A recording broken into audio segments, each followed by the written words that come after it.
Hi, my name is Erin Gaddy, and this is Renee Hesse, and we are graduate students at Ithaca College studying speech-language pathology.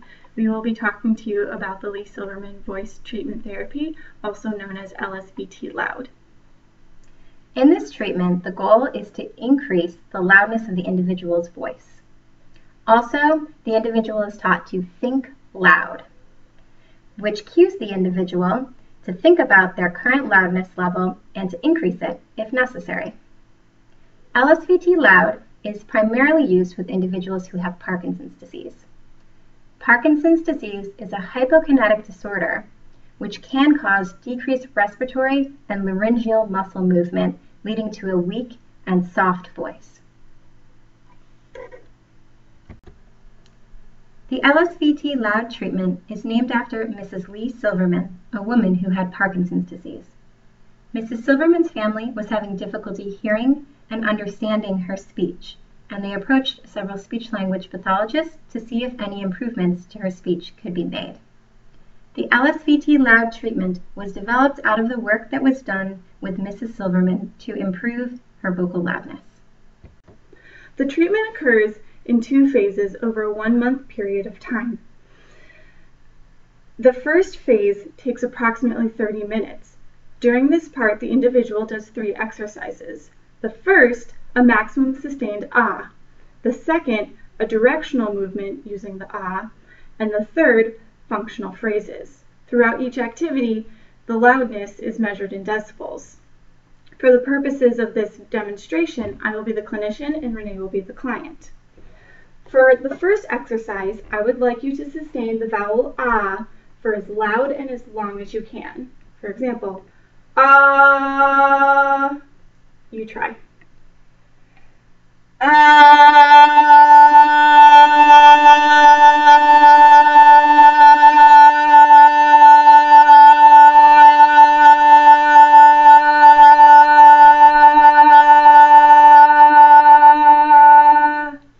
The client completed this activity at approximately 85 decibels.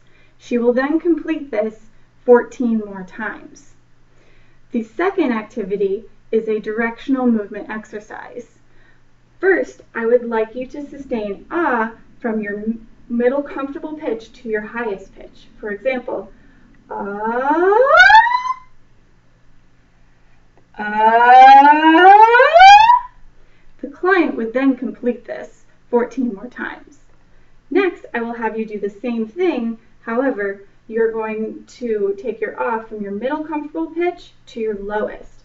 For example, oh, ah. Excellent. The last and final activity of the first part is functional phrases. Here we normally would have 10 phrases devised by the client and the clinician, which would be repeated 5 times. For the purposes of this activity, we have come up with 5, and Renee will do them once. Hi, how are you? Good morning. Thank you. May I have some water? Come here. Excellent. The second phase also takes approximately 30 minutes. During this part, the complexity of the exercise will increase and the exercises are completed in a different environment. The goal of this part is to make the exercises more functional and relevant to real-life situations. Here, we will demonstrate the client, again Renee, reading aloud, a more complex task than stating phrases, which you just saw. Renee will also be in a new environment that contains distractions and background noises. I would now like you to read this article with the same loudness you used in the previous exercises. Quick, what's faster than a speeding bullet and isn't named Superman? The answer is the Bloodhound supersonic car, or soon will be. Now being built in England, the jet and rocket powered ride is designed to go 1,050 miles an hour. If it succeeds, it'll blast past the current land speed record of 763 miles an hour set in 1997 by Andy Green in the jet-propelled thrust SSC.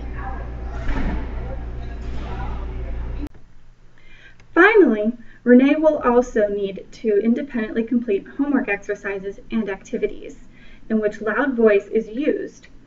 These will be completed daily.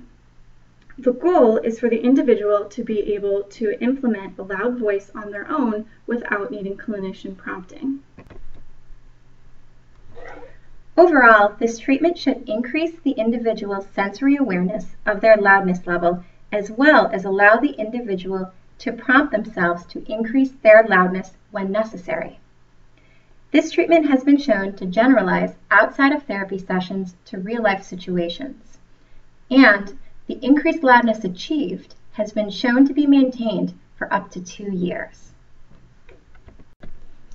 The LSVT loud treatment is hypothesized to work by increasing respiratory and laryngeal muscle movements, as well as increasing the individual's sensory awareness of their loudness level. Physiologically, LSVT loud has been shown to create an increased degree of ribcage movement during breathing, increased subglottic air pressure, increased closure of the vocal folds, and more symmetrical vocal fold movement. These changes create the perceptual changes you hear after LSVT loud treatment. That is, the increased loudness, better vocal quality, and less harsh voice. It's also important to note that there is no evidence of increased hyperfunction or strain in the individual's voice. Advantages of the LSVT loud treatment are that it is non-pharmacological and non-surgical, meaning that the person does not need to take any pills or go under the knife for this treatment. It's also effective for up to 2 years, even though the treatment itself is only 1 month. There are also carryover effects to other areas. For example, even though this treatment only targets vocal loudness, it has been shown to improve articulation as well as mild swallowing disorders. Additionally, the treatment generalizes very well to the real world outside of the clinic context. It also promotes self-cueing, meaning that it helps the individual to hear and to feel what it sounds like when they are speaking at an appropriate loudness level and to cue themselves to make sure they are at that correct level. Finally, for individuals who would like to take this therapy over the computer, there is an e-therapist through a website that we will provide in a moment. There are also limitations to this therapy. The largest limitation is that to be able to perform this therapy, you must become certified.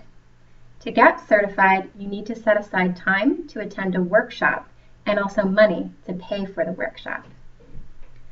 Additionally, this treatment has been shown to be less effective in individuals that have severe rate disorders on top of their Parkinson's disease. Finally, there's a need for more research on this treatment. For example, how well does the treatment work in populations other than Parkinson's disease? Also, how well does the treatment work when the timing or the duration of the treatment is changed? Lastly, what are the neural underpinnings that underlie the effectiveness of this treatment? For more information about LSVT loud, to sign up for a workshop, or to find a clinician who's certified near you, go to lsvtglobal.com.